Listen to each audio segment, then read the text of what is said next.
जय हिंद दोस्तों, हमारे यूट्यूब चैनल एकेडमिक कंपटीशन में आपका स्वागत है। आज हम एनटीपीसी का जीएस का क्वेश्चन करवाएंगे जो कि पिछली परीक्षाओं में पूछे गए प्रश्न हैं। चलिए टाइम वेस्ट ना करते हुए, यदि आप हमारे चैनल पर पहले विजिट कर रहे हैं तो हमारे चैनल को लाइक शेयर और सब्सक्राइब कर लीजिए। चलिए वीडियो में आगे बढ़ते हैं। पहला क्वेश्चन दिया है, नीली क्रांति संबंध है, किससे संबंध है? 4 ऑप्शन दिए गए हैं आपके। देखिए यहाँ से, पहला है खाद्यान्न, दूसरा है तिलहन, तीसरा है दूध और चौथा है मत्स्य उत्पादन। जो नीली क्रांति है मत्स्य उत्पादन से संबंधित है। ठीक है। इसके अलावा अगर खाद्यान्न उत्पादन की बात करें, ये भूरी क्रांति से है, तिलहन उत्पादन यह पीली क्रांति से है और दुग्ध उत्पादन यह श्वेत क्रांति से है। चलिए क्वेश्चन में आगे बढ़ते हैं। नेक्स्ट क्वेश्चन देखते हैं। मोस्ट इंपॉर्टेंट क्वेश्चन है, ओजोन परत किस मंडल में उपस्थित है?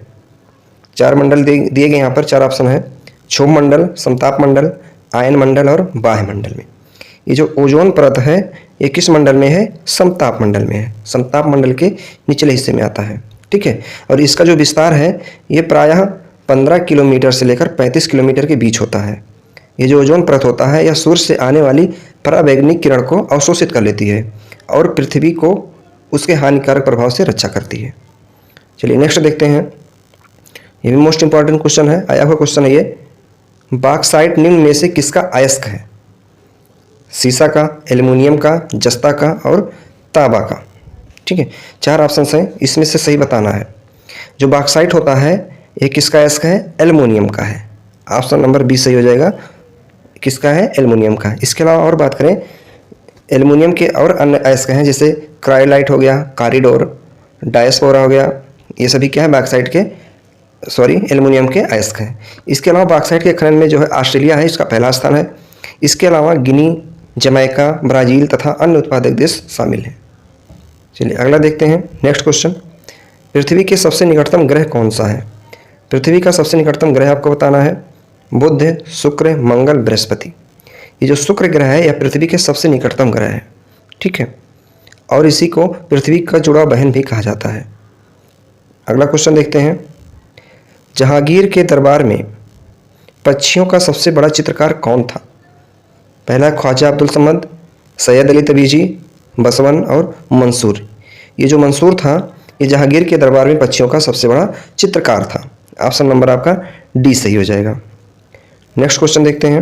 अगला क्वेश्चन पे चलते हैं। महात्मा गांधी द्वारा दक्षिण अफ्रीका में प्रकाशित की गई पत्रिका का नाम क्या था? दक्षिण अफ्रीका में जब गांधी जी ने अपना पत्रिका प्रकाशित किया था उसका नाम क्या था? इंडियन ओपिनियन था। ठीक है। अगर इसके बारे में और बात की जाए, ये जो समाचार पत्र था 4 जून 1903 को शुरू किया गया था। ठीक है। और इसका मकसद ये था कि नस्लीय भेदभाव से लड़ना और भारतीय अप्रवासी समुदाय के नागरिक अधिकारों को जीतना था। ठीक है। आगे बढ़ते हैं क्वेश्चन में। भारतीय संविधान में राज्य के नीति निर्देशक सिद्धांत किस देश के संविधान से लिया गया? मोस्ट इंपॉर्टेंट क्वेश्चन है, ये बहुत बार क्वेश्चन आया हुआ है। फ्रांस, आयरलैंड, जापान और रूस। ये जो राज्य के नीति निर्देशक सिद्धांत हैं ये आयरलैंड के संविधान से लिया गया है। इसके अलावा और बात करें, फ्रांस से स्वतंत्रता, समानता और बंधुत्व लिया गया है।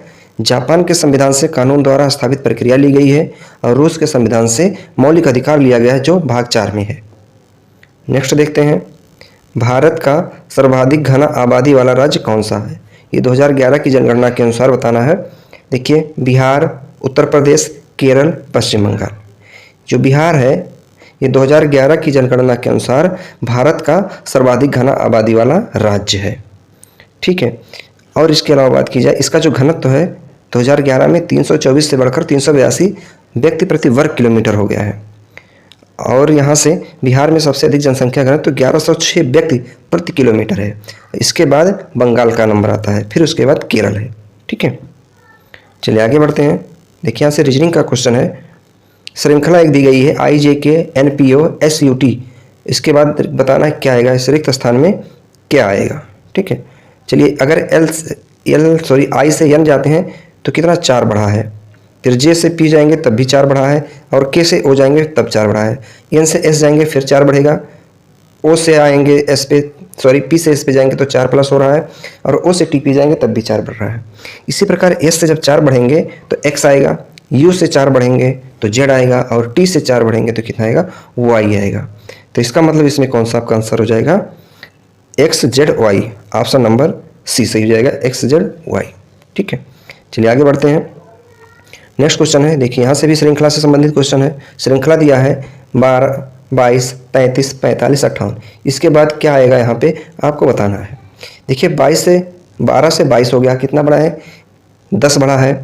और 22 से 23 हो गया, 33 हो गया, 11 बड़ा है। फिर यहाँ से देखिए 33 से 45 हो गया, 12 बड़ा है। 45 से 48 हो गया, फिर यहाँ पे 58 हो गया तो 13 बड़ा है। 13 के बाद यहाँ 14 बढ़ेगा, तो अगर 58 में 14 जोड़ा जाए तो कितना हो जाएगा, 72 हो जाएगा। क्वेश्चन नंबर आपका इसमें बी सही हो जाएगा, ऑप्शन 72।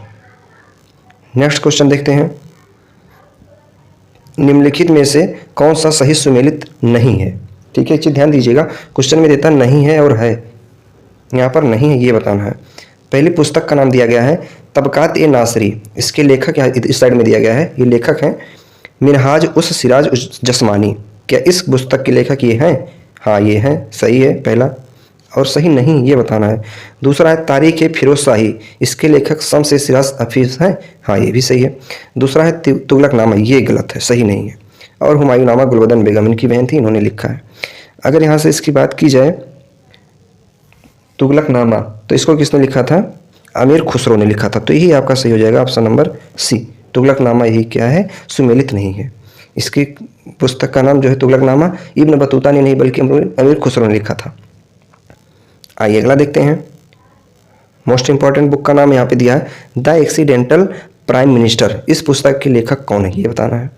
राजदीप सरदेसाई, करण थापर, कुलदीप नायर और संजय बारू। जो the accident prime minister book है इसके लेखक संजय बारू हैं। ठीक है, ये जो लेखक हैं संजय बारू, यह पूर्व प्रधानमंत्री डॉक्टर मनमोहन सिंह पर आधारित पुस्तक को इन्होंने लिखा है। नेक्स्ट देखते हैं, विश्व जैव विविधता दिवस कब मनाया जाता है। ऑप्शन है 22 मई, 22 मार्च, 23 जून, 16 अप्रैल। तो इसमें कब मनाया जाता है,